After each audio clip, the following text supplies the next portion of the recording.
employers in Canada began requiring employees to be vaccinated, there were Canadians we know who lost their jobs over this decision not to be vaccinated.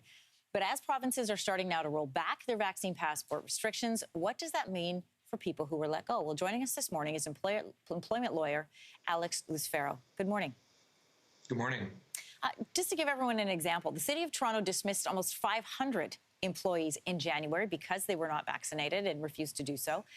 Could the rolling back of provincial restrictions offer those employees some legal recourse for reinstatement?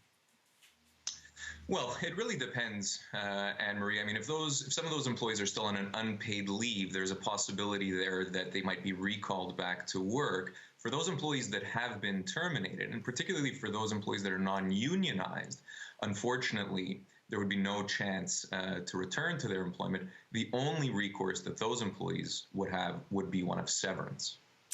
If an employee was fired for being unvaccinated and their employer denied them severance, could there now be a legal argument that severance should be owed?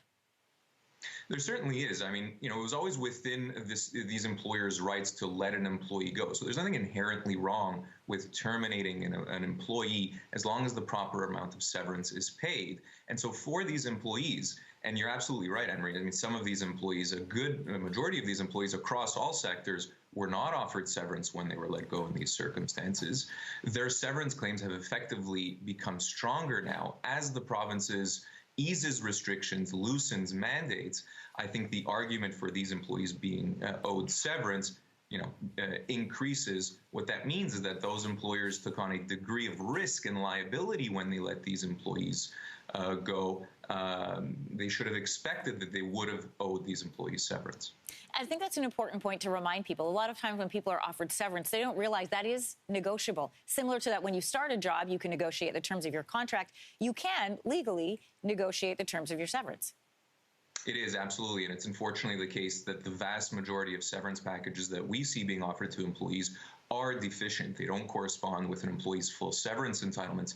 Severance should be based on an employee's age, their years of service with the company, their position within that company. Severance can amount to as much as 24 months of pay for longer service employees and senior employees. And again, unfortunately, we often see severance packages that fall short of what an employee is actually owed.